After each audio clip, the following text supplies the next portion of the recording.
欢迎来到热点新闻频道，请订阅并关注以获取最新资讯。再看你好星期六，诚意深厚笑容里藏着果果们的极致幸福。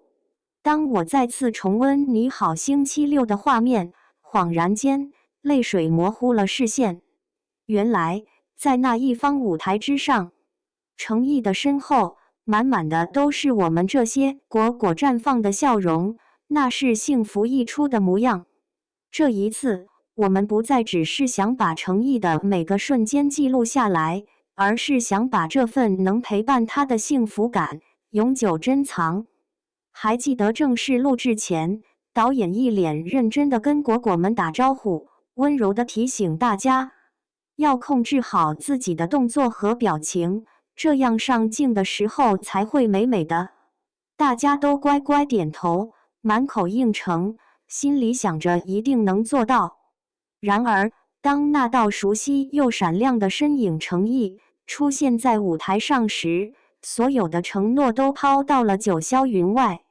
果果们的嘴角不受控制的高高扬起，脸上洋溢着藏不住的喜悦。好不容易见到诚意的果果们，咧着嘴，笑得那么灿烂，嘴角仿佛都要咧到太阳穴了。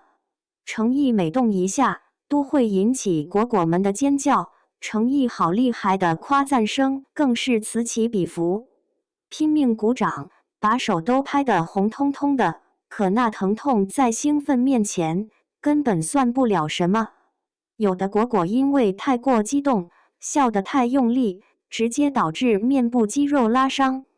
可即便如此，大家脸上的笑容依旧那么灿烂，没有一丝后悔。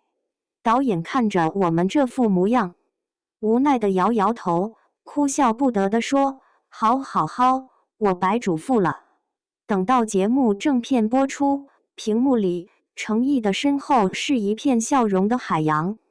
诚意玩游戏获胜时，果果们比他还要高兴，欢呼声仿佛要掀翻屋顶。无论诚意在台上做什么，哪怕他只是静静地站在那里，在果果们眼中，他都是这个世界上最厉害的人。此刻，我终于明白了，在诚意去录制节目之前，果果们说的那些话。诚意，你玩游戏玩得明白就玩，玩不明白就算了，台下都是我们的人，你只需要呼吸，就能迷死他们。那句话的意思了。原来，爱一个人就是这样，只要能陪伴在他身边，看着他的笑容，感受他的存在，就是这世上最幸福的事情了。